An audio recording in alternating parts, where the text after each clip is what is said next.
Hello students, हमारे एक new lecture में आप लोगों का स्वागत है। हम पढ़ रहे हैं अपना चैप्टर लॉज ऑफ मोशन, जिसके 2 लेक्चर ऑलरेडी हमारे चैनल पर आ चुके हैं। फर्स्ट लेक्चर में हमने डिस्कस किया था first law of motion and inertia. Second lecture में हमने डिस्कस किया हुआ है second law of motion, momentum and third law of motion. आपको हमारे चैनल पर देख सकते हैं।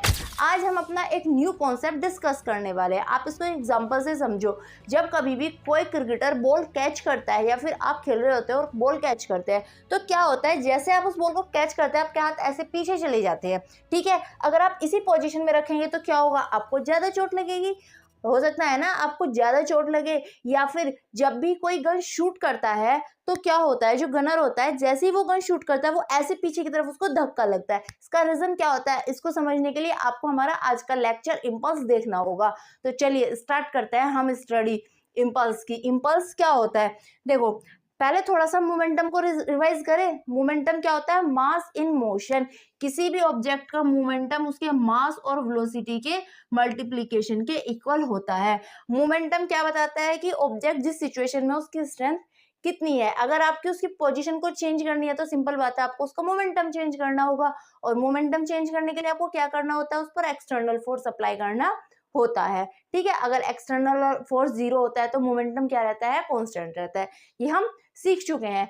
अब हम बात करते हैं इम्पल्स की। इम्पल्स होता क्या है, देखो जब ये एक्सटर्नल फोर्स, ठीक है, मोमेंटम को चेंज करने के लिए जब आप एक्सटर्नल फोर्स अप्लाई करते हो फॉर अ शॉर्ट ड्यूरेशन, अगर हम बहुत थोड़े कम टाइम के लिए फोर्स अप्लाई कर रहे हैं और फिर उस फोर्स को रिमूव कर लेते हैं, तो क्या होगा, ये जो फोर्स होगा ना इस मोमेंटम के अंदर एक परमानेंट चेंज लेके आ जाएगा।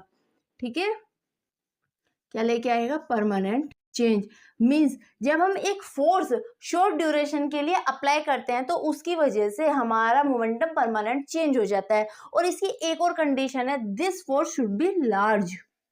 ओके, क्या होना चाहिए, फोर्स ज्यादा होना चाहिए। जब बहुत ज्यादा फोर्स एक शॉर्ट ड्यूरेशन के लिए अप्लाई होता है तो उसका मोमेंटम परमानेंट चेंज हो जाता है। और ये जो परमानेंट चेंज होता है ना मोमेंटम में, चेंज इन मोमेंटम जो आता है, इसी को हम इम्पल्स बोलते हैं। क्या बोलते हैं हम इसको, इम्पल्स। तो what is impulse, impulse change in momentum for a short duration is called impulse. Impulse बोला जाता है। तो अब आपको क्या ध्यान रखना है, जब भी आप शॉर्ट ड्यूरेशन के लिए लार्ज फोर्स अप्लाई कर रहे हो तो क्या होगा, उसका इम्पैक्ट ज्यादा होगा। अगर आपको उस फोर्स का इम्पैक्ट कम करना है तो आपको क्या करना होगा, ड्यूरेशन बढ़ाना होगा। ठीक है, तो किसी भी ऑब्जेक्ट का जो इम्पल्स होता है वो होता है J is equals to F multiply del t. कैसे आया ये फॉर्मूला, चलो अभी डिस्कस करते हैं। पहले हम इसका एग्जांपल देखते हैं। सपोज आपके पास एक बॉल है, ठीक है, वो एक बॉल पे स्ट्राइक हो रही है। ठीक है, इस बॉल को वो हिट, ये बॉल जो है ये इस बॉल को हिट करती है, इस बॉल पे आके लगती है। अब क्या होता है, जैसे ही आई इस बॉल ने इस बॉल को हिट किया, ये बॉल इस दीवार से टकराई।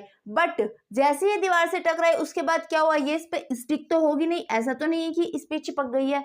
क्या होता है, ये इस पे टकराती है और बाउंस बैक होके ऐसे निकल जाती है। ठीक है, तो अब यहाँ आपने क्या देखा, बॉल आई पूरी स्पीड के साथ, उसने बहुत ज्यादा फोर्स अप्लाई किया वॉल पर, या फिर थर्ड लॉ ऑफ मोशन से हम क्या बोलते हैं, इस वॉल ने, इस दीवार ने इस बॉल पर ऑपोजिट फोर्स अप्लाई किया।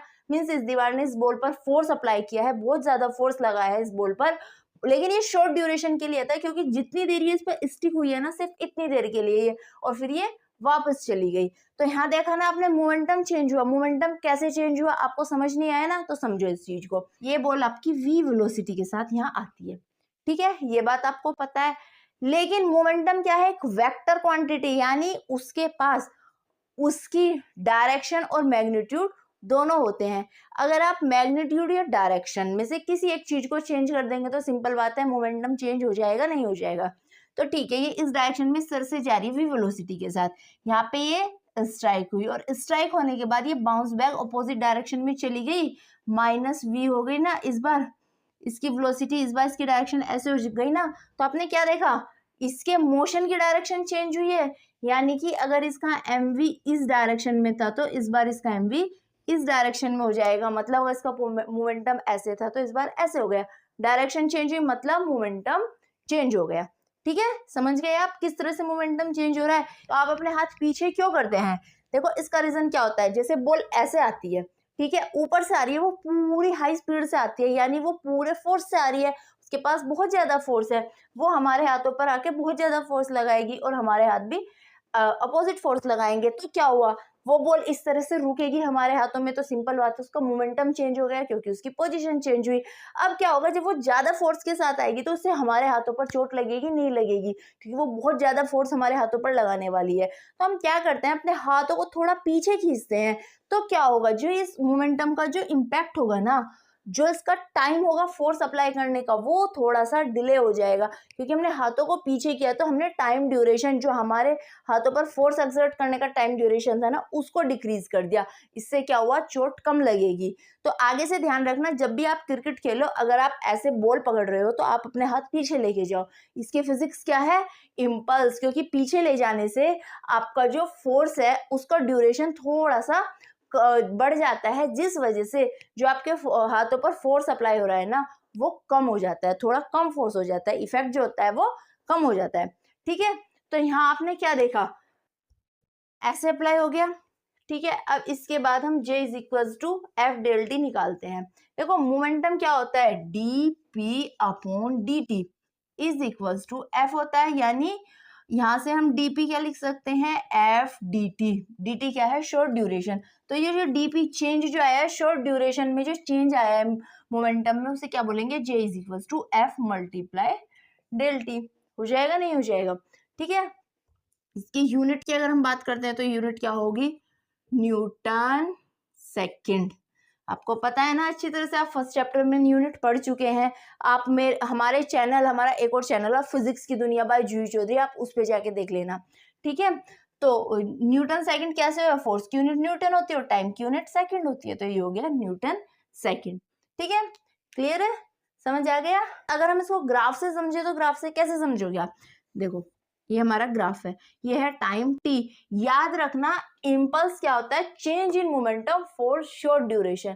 सिर्फ और सिर्फ शॉर्ट ड्यूरेशन के लिए हम फोर्स अप्लाई करते हैं, और जो क्या ला रहा है, परमानेंट चेंज इन मोमेंटम।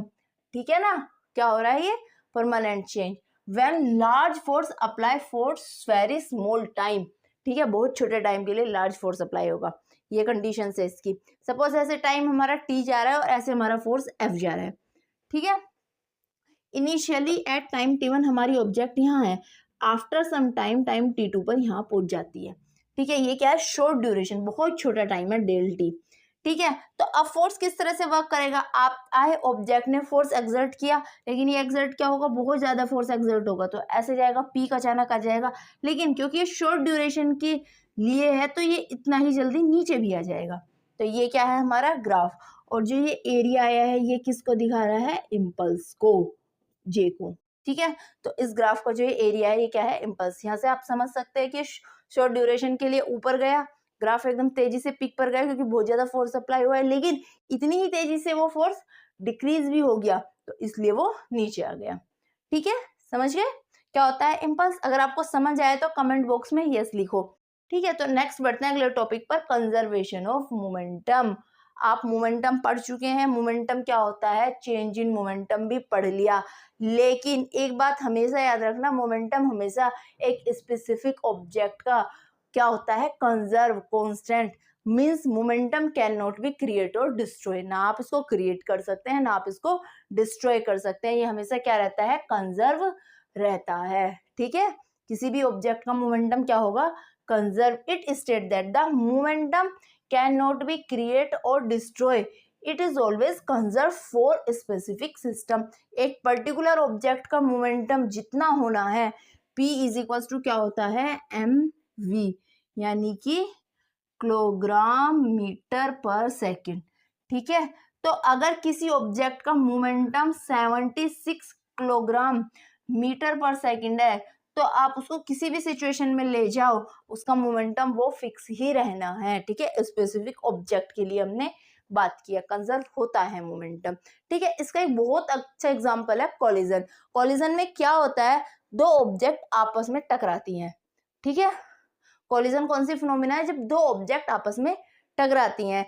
तो अगर दो ऑब्जेक्ट आपस में कोलाइड कर रही हैं, टकरा रही हैं, तो क्या होगा, ये ऑब्जेक्ट ए है और ये ऑब्जेक्ट बी है, ये ऑब्जेक्ट ए, ये बी, ए आई बी की तरफ इससे टकराई, तो क्या होगा आप देखेंगे, अगर आप अपनी नॉर्मल लाइफ में देखेंगे, एक ऑब्जेक्ट और दूसरी ऑब्जेक्ट जब दोनों आपस में टकराती हैं तो कुछ ना कुछ उनके ऊपर इम्पैक्ट पड़ता है। हो सकता है दोनों की वेलोसिटी चेंज हो जाए, हो सकता है जो हाई वेलोसिटी के साथ मूव कर रही है वो लो वेलोसिटी के साथ मूव करने लगे, स्लो स्पीड हो जाए, या फिर कोई ऑब्जेक्ट अगर स्लो स्पीड के साथ जा रही है और अचानक से पीछे से उसको धक्का लगे, उसमें पीछे से कोई कोलाइड लग करे तो उसकी स्पीड ज्यादा हो सकती है। तो यहाँ क्या हो रहा है, ट्रांसफर हो रहा है मोमेंटम का। जो ऑब्जेक्ट ए का मोमेंटम था ना, अगर हम इसको P1 माने, वो ऑब्जेक्ट बी के मोमेंटम को उसने बी को अपना मोमेंटम ट्रांसफर किया है, या फिर हो सकता है इसने अपना मोमेंटम ट्रांसफर किया हो, लेकिन इन दोनों के जो बीच का टोटल ओवरऑल मोमेंटम रहेगा ना वो कंजर्व रहेगा। तो ये किस फिनोमिना में हम सबसे अच्छे एग्जांपल समझ सकते हैं कंजर्वेशन का, कोलाइडेशन में, ठीक है, कॉलिजन में, ठीक है। और कॉलिजन को हम समझेंगे अपने नेक्स्ट लेक्चर में, हमारा नेक्स्ट लेक्चर कॉलिजन से ही रिलेटेड होने वाला है, तो उस वीडियो को देखना मत भूलना। और अगर आप वीडियो पसंद कर रहे हैं तो वीडियो को लाइक और चैनल को सब्सक्राइब करना ना भूले। तो मिलते हैं अपने नेक्स्ट टॉपिक कॉलिजन के साथ। तो आज के लिए बस इतना ही। Thank you so much.